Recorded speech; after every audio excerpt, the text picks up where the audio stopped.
நீங்கள் பார்த்துக் கொண்டிருப்பது உங்கள் விஜய். தத்வித்தி பிரணிபாதேன பரிப்பிரஷ்னேன சேவையா உபதேக்ஷந்தி தே ஞானம் ஞானினஹா தத்துவதரிசினஹா. ஞானிகள், சான்றோர்கள், பரமபக்தர்கள், அவர்கள்தான் உண்மை பொருளை அறிந்தவர்கள், பெருமானை கண்டவர்கள். பகவானுக்கு சமமாக அவர்களை நாம் மதிக்க வேண்டும். பெரியோர்களை மதிக்கும் பழக்கத்தை வைத்துக் கொண்டிருக்கிறோமா? முன்னாட்களில் உண்டு, இன்றும் உண்டு. ஆனால் வேறுபாடு உண்டு. அந்நாட்களில் தாய் தந்தையர் கூறவே, பெரியோர்கள் கூறவே பதில் கேள்வி கேட்காமல் கடைப்பிடித்தோம். ஆனால் இன்று எதற்கும் கேள்வி உண்டு, ஆக்ஷேபம் உண்டு. அந்த கேள்விகளுக்கு பதில் கூறுவோமானால், இது எதனால் என்பதை விளக்குவோமானால், நம் இளைய தலைமுறையை கேட்டுக்கொள்வதற்கு தயாராகத்தான் உள்ளார்கள். ஆனால் அந்த பதில் கூறும், விளக்கம் கூறும் பொறுமை நம்மிடத்தில் தேவை. அதெல்லாம் எங்களுக்கு தெரியாது. இப்படித்தான் எங்கள் அப்பா அம்மா சொல்லி கொடுத்தார், நான் கேள்வி கேட்காட்டாத கடைப்பிடிச்சேன். நீ இதை போல எதிர்த்து எதிர்த்து கேட்கறதா இருந்தா எங்களுக்கு அதெல்லாம் தெரியாது, எக்கேடோ போ என்று சொல்லிடக்கூடாது. அதுக்கு நாம் பதில் தெரிந்து கொள்ள வேண்டும், அவர்களுக்கு பதில் கூற வேண்டும். அதுவரைக்கும் மெதுமெதுவே பேசிக்கொண்டு தான் இருக்க வேண்டும், விட்டுவிட முடியாது. அதே போல இளைஞர்களிடத்திலையும் ஒரு வேண்டுகோள். எப்போ நம்முடைய தாத்தாவோ பாட்டியோ சொன்னதே நம்ம அப்பாவோ அம்மாவோ கேட்டிருக்கார்களோ, என் தாத்தா பாட்டி தேவையில்லாமல் பேசியிருக்க மாட்டார்கள்னு புரிஞ்சுக்கணும். அவர்களுக்கும் புத்தி இல்லையா? அவர்களுக்கும் வயசு இல்லையா? அவர்களுக்கும் பண்பு இல்லையா? வாழ்க்கை வாழ்ந்திருக்கார்களே, குழந்தைகளை பெற்றிருக்கார்களே, வளர்த்திருக்கார்களே, நல்லவன்னு பேர் எடுத்திருக்காளே, அந்த மதிப்பு நமக்கு வேண்டாமா? அப்போ நம்ம தாத்தாவோ பாட்டியோ எங்கிட்ட எவ்வளவு அன்போடு இருக்கிறார்கள், அதுக்காகவான் அவ சொல்றத நம்ம கேட்கணும். அவர்கள் வயசானவர்களாச்சே, அந்த வயசை மதிக்கணும். அதுவாவது நான் செய்ய வேண்டும். நல்லா படித்தவர் எங்கள் தாத்தா, வேதமெல்லாம் படிச்சிருந்தார். அவரா சிறந்த பக்திமான், கோவிலுக்கு எவ்வளவு தொண்டு புரிஞ்சிருக்கார், எத்தனை ஏழை எளிய மக்களுக்கு உதவிருக்கார் தெரியுமோ. இப்படி இருக்கிற எல்லாத்தையும் நம்ம புரிஞ்சுக்கிறோம். என் தாத்தா இந்தந்த விதத்தில் உயர்ந்தவர்னு தெரிஞ்சுக்கிட்டேன். அதுக்கப்புறம் மதிக்க ஆரம்பிக்கிறேன், மதிப்பேன். அவருக்கு எதானு தேவைன்னா கையை பிடிச்சி கூட்டின்னு போகிறோம். இப்போவும் நான் பல பேர் இடத்துல பார்த்துருக்கேன்.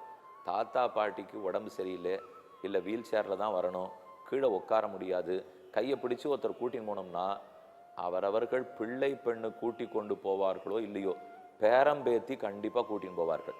ஏன்னா அவர்களுக்கு வெளியில் எக்ஸ்போஷர் கிடைச்சுடுறது, நிறையா படிக்கிறோம், வெஸ்டர்ன் எக்ஸ்போஷரும் கிடைச்சுடுறது, நகரத்து எக்ஸ்போஷரும் கிடைக்கிறது. சாதாரணமாக கிராமத்து பக்கமோ இல்லை நம்ம நாட்டிலேயே நகரத்து பக்கமோ இருந்தால் வயசானவர்களுக்கு தனியாக உட்கார இடம் கொடுக்கணும், அவளை பார்த்து ட்ரீட் பண்ணணும். குழந்தைகள் இருக்கிற ஸ்கூலாக இருந்தால் வண்டியை மெதுவாக ஓட்டிட்டு போகணும். யாரானும் வயசானவா வந்தால் கிராஸ் பண்ணுறதுக்கு மொத்த வண்டியை நிறுத்தணும். இதெல்லாம் நம்ம நாட்டில் ரொம்ப குறைவு. நான் தப்பு சொல்கிறேன்னு நினச்சிக்க வேண்டாம், இது ரொம்பவே குறைவு. ஏன்னா எவ்வளவு நாள் கழித்து இப்போ கால் சரியில்லாதவா ஒரு பஸ்ஸில் ஏறணும்னா வழி தெரியாது. இப்போ 1.5 நிமிஷம் ட்ரெயின் நிற்க போகிறது, அதுக்குள்ளே இறங்கணும். கால் கை நன்னா இருக்கிறவா இறங்கி விடலாம், அது முடியாதவர்கள் ஏதோ அவசரத்தில் இறங்க வேண்டியிருக்கே. அதுவும் பிளாட்ஃபார்ம்லேருந்து ட்ரெயினோட படிக்கட்டு எவ்வளோ அவசரத்தில் இருக்குது, எப்படி இறங்குவா? தவிச்சு போய்ட்றார்கள். வாண்டவே வேண்டாம் சுவாமி, நிற்க போகிறது 1.5 நிமிஷம், அதுக்குள்ளே ராத்திரி 4:30 மணிக்கு ட்ரெயின் போய் நிற்கும், எங்களுக்கு கண்ணும் தெரியாது, அவசரத்தில் யாரையும் உதவிக்கு கூப்பிடவும் முடியாது, எப்படி நாங்கள் இறங்குவோம்? போகவே இல்லை. இருந்தாலும் அங்கங்கே திவதேசத்துக்கு போய் சேவிக்கணும்னு ஆசை தான், எங்களால் போக முடியல. இந்த மாதிரி சந்தர்ப்பத்தில் பேரம்பேத்திகள் தான் உறவரா. இளைஞர்கள், யங்கர் ஜெனரேஷன் ரொம்ப நன்னா உதவுறார்கள். ஏன்னா அவள் தெரிஞ்சுனுட்டா, இதை போல இருக்கிறவாளுக்கு, சீனியர் சிட்டிசன்ஸுக்கோ அல்லது உடல் உபாதை இருக்கிறவாளுக்கோ இவர்களுக்கெல்லாம் ப்ரிஃபரன்ஸ் கொடுக்கணும், அவர்களை நாம் மதிக்கணும் அப்படிங்கிறத புரிஞ்சுனுட்டா. வயசை மதிக்கணும், உடம்பு படுத்துறதவாளுக்கு அதை மதிக்கணும், அவர்களுடைய ஞானத்தை மதிக்கணும், அவர்களுடைய எக்ஸ்பீரியன்ஸை மதிக்கணும். இதெல்லாம் புரிஞ்சு விட்டார்கள், குறவே இல்லை. ஆனால் அதோட கூட ஒரு சில விஷயங்களில் அவர்களே தான் நமக்கு அபிப்பிராயம் சொன்னால், சஜஷன் சொல்கிறான்னு வச்சுக்கோங்களேன், அந்த சஜஷனை கேட்கறச்சே மட்டும் லாஜிக் வேணும்னு கேட்குறோம். மற்ற எல்லா இடத்துலையும் அவர்கள் சொன்னதே அவர்களை மதித்தோம் செய்தோம் வாஸ்தவம் தான். இப்படியே தான் நான் ஒன்று பண்ணிட்டு இருக்கேன், அதுக்கு எதிராக அவர்கள் அபிப்பிராயம் சொன்னால் அதை ஏற்றுக்கிறதுக்கு என் மனசு தயாராக இல்லை.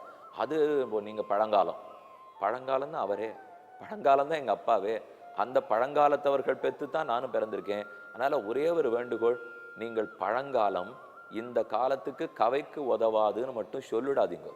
அந்த வார்த்தையை நம்ம சொல்லிட்டால் அதனால் அவர்கள் மனசு ரொம்ப புண்பட்டு போயிடும். இப்போ இந்த நிகழ்ச்சியை பார்த்துட்டு இருக்கிற இளைய வயதினர்கள் அத்தனை பேரிடத்துலையும் கேட்டுக்கிறேன், நீங்கள்லாம் 10ஆம் பசலிகள் பழம் பஞ்சாங்கம் இருந்துட்டே போட்டும் கவலைப்படாதீங்க. ஆனால் அப்படின்னு சொன்னால் அந்த நாளில் நானும் புது பஞ்சாங்கமாக தானே வாழ்ந்தேன், இந்த நாளைக்கு வேணா நான் பழம் பஞ்சாங்கமாக போட்டோம், இவனை மட்டும் அவன் பேரன் இதே மாதிரி சொல்ல போகிறதில்லை.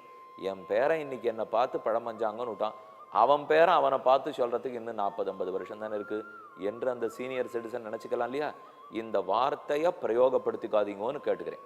எல்லா விதத்திலையும் மதிக்கிறீடோ இல்லையோ, இந்த விதத்திலும் மதிக்க தெரிஞ்சுக்கணும். இருக்கட்டுமே, ஏதோ சொல்கிறார் கேட்டுப்போம், ஆட்டம் பண்ணுறேன், ஆராய்வோம், நம்மளையே யோசிச்சு ஏன் இந்த விஷயத்திலையும் இவரை மதிச்சுட்டா என்ன யோசிச்சு பார்ப்போம். சரின்னு தோணித்தா நம்ம ஒன்றும் விட்டு கொடுக்கறதுக்கு ரொம்ப இல்லை, அவர் திருப்திப்படுறார், பண்ணுறதுனால எனக்கு ஒன்றும் நஷ்டம் இல்லை, பண்ணிட்டு போகிறேனே. இப்போ ஒன்று சொன்னார், வாசலில் போனால் உள்ளே வரச்சே கால் அலம்பிண்டு வா, கை கால்களை அலம்பி கொண்டு வா, தாத்தா விடாமல் வாசலில் உட்காந்து சொல்லிட்டு இருக்கார். அதெல்லாம் என்ன, நான் ஷூ போயிட்டு வந்திருக்கேன், ஷூவை வாசலோட கழட்டி எடுத்துப்போ, அதுக்கப்புறம் என்ன அழுக்கு காலில் ஓட்டின்னு இருக்குமாண்ணா?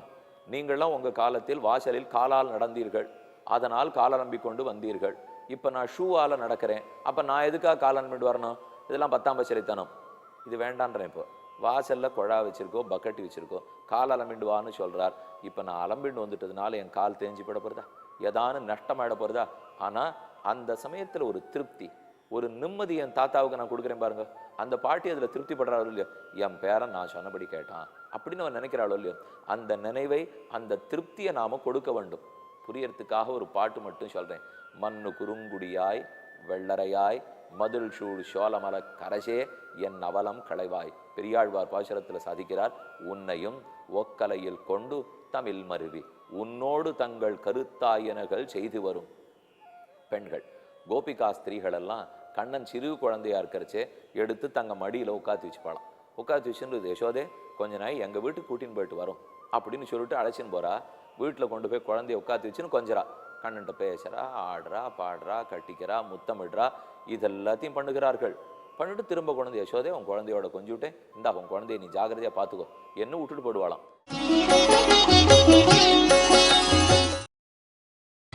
நீங்கள் பார்த்துக் கொண்டிருப்பது உங்கள் விஜய். யசோதை இப்ப கன்னடத்திலே வேண்டுகிறாள், மண்ணு குறுங்குடியாய் திருக்குறுங்குடியில சேவை சாதிக்கும் பெருமானே, வெள்ளரையாய் திருவள்ளரையில் புண்டரீகாட்சனாக இருக்கும் பெருமானே, மதுள் சூழ் சோழமல கரசே திருமாலிருஞ்சோலமலை, மதில் சூழ்ந்திருக்கிற தெற்கு திருமலையாம் திருமாலிருஞ்சோலமலையில் இருக்கும் பெருமானே, கண்ணபுர தமுதே திருக்கண்ணபுரத்தில் சவரி பெருமானாக இருக்கும் பெருமானே, மண்ணு குறுங்குடியாய் வெள்ளரையாய் மதில் சூழ் சோழமல கரசே கண்ணபுர தமுதே என் அவலம் களவாய், ஆடுக செங்கீரை ஆடுக ஆடுகவே. செங்கீரை பருவம் கண்ணனை உட்காந்து வச்சுன்னு ஆடுறா, குழந்தைய முன்னாடி உட்காந்து வச்சுருந்து நாம் பின்னாடி அது முதுகோட கட்டின்னு உட்காண்டு முன்னாடியும் பின்னாடியும் ஆடுவோம் இல்லையோ. குழந்தை பருவத்தில் இருக்கிறச்சே ஒன்று சப்பாணி பருவம், கொட்டாய் சப்பாணி கொட்டாய் சப்பாணின்னு விட்டு அப்படியே கை தட்டின்னு ஆடும். கிருஷ்ணாராமா கோவிந்தா சொல்லுன்னு சொல்ல மாட்டோமா, அந்த குழந்தைக்கு ஒன்றும் பெருசாக சொல்ல தெரியாது, ஆனால் கை தட்டின்னு கிருஷ்ணாராமா கோவிந்தா. இதை போல யசோத கன்னடத்தில் சொல்கிறா, நான் சொல்கிறபடிக்கெல்லாம் நீ ஆட வேண்டாமா? அப்படி ஆடி காட்டுட்டியானால் சர்வேஸ்வரனான பெருமான் கண்ணன், சர்வேஸ்வரனான கண்ணன் கீதாச்சாரியனா நாளைக்கு ஆக போறவர் ஒரு யசோத அம்மா சொன்னாங்கிறதுக்காக என்னமா ஆடி காட்டுறது பத்தியா பிள்ளை அப்படின்னு ஊராரெல்லாம் யசோதையை கொண்டாடணுமா. இந்த கொண்டாட்டம் எனக்கு வேணும். இப்போ கண்ணன் உடனே என்ன சொல்லணும், நான் சர்வேஸ்வரன் நீ சொன்னதுக்காக நான் ஆடணுமா திருப்பி கேட்டுருக்கணும் இல்லையோ. உடனே மறுகேள்வி கேட்காமல் அப்படி இப்படி தையா தையான்னு ஆடி காட்டு வரான். எனக்கு வெண்ணெய் கொடுன்னு கேட்பறான். ஒரு தரம் ஆடு அப்போதான் வெண்ணெய் கொடுப்பேன்னா, சரி 4 தரம் ஆடிட்டு அதுக்குன்னு வெண்ணெய் வாங்கி போறான். இப்போ பகவான் நினைச்சிருந்தா என்ன சொல்லணும், நான் படைக்கப்பட்ட ஒரு அல்பன் நீ சொல்லி நான் ஆட வேண்டுமா, இதெல்லாம் கேட்கறதுக்கு முடியாது இன்னும் மறுத்திருக்கணும் இல்லையோ.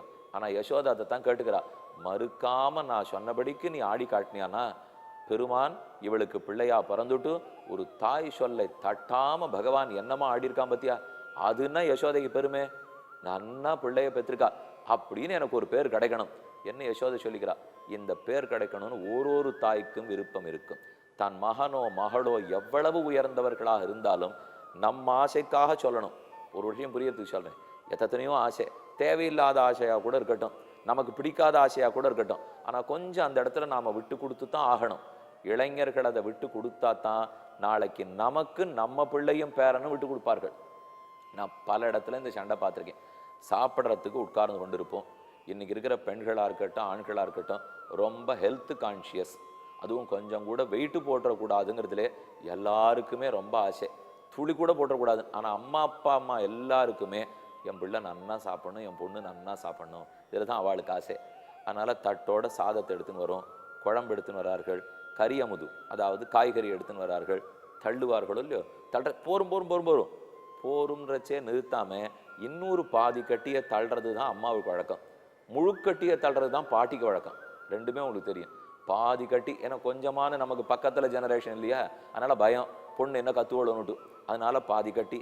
பாட்டியாக இருந்தால் ஆட்டாட்ட அந்த நாளில் நாங்கள்லாம் எப்படி சாப்பிட்ருக்கோம் இந்தா அப்படின்னு தட்டுறாளோ இல்லையோ, உடனே அந்த பெண்ணுக்கோ பிள்ளைக்கோ ஒரே கோபம். எத்தனை தடவை சொல்லியிருக்கேன் இந்த மாதிரி நீ போடக்கூடாதுன்னுட்டு, திரும்ப திரும்ப இப்படி பண்ணுறியே, சண்டை வெடிச்சிடும். அப்படியே தட்டோட சோறு இருக்கும், புறப்பட்டு போயிட்ட உடனே பாட்டிக்கு வருத்தம் பெருசாக படும். நம்ம சாப்பிட்ணும்னு நினச்சின்னு பண்ணலாம், கடைசியில் நம்ம பேத்தி கோச்சின்னு எழுந்து போயிட்டாலே.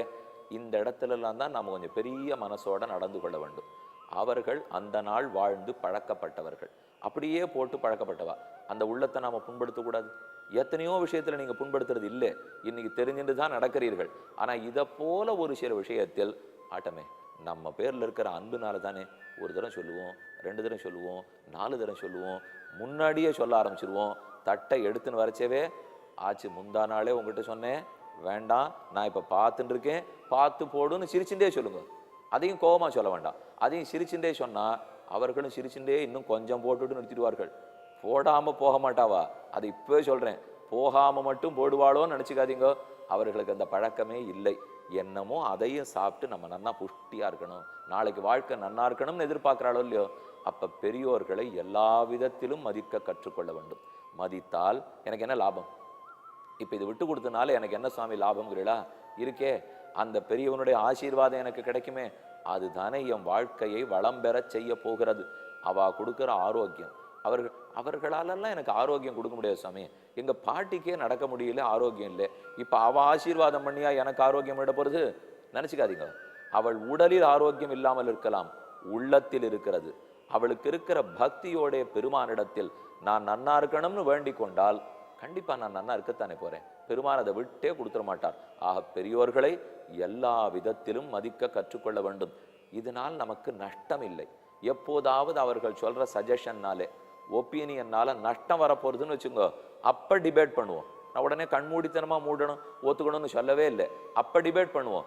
எங்கே எனக்கு நஷ்டமே இல்லையோ, சின்ன சின்ன சமாச்சாரம், இந்த சாதத்தை துளி கூட போட்டதுனாலையோ காய்கறி கொஞ்சம் கூட இருக்கிறதுனாலையோ எனக்கு என்ன வந்துட போகிறது? இப்போ நன்னா கொழுக்கட்டை பண்ணுறாள்னு வச்சுங்க, வெள்ளை கொழுக்கட்டைக்கு வெண்ணெய் தொட்டுண்டு சாப்பிட்டா ரொம்ப நன்னா இருக்கும்.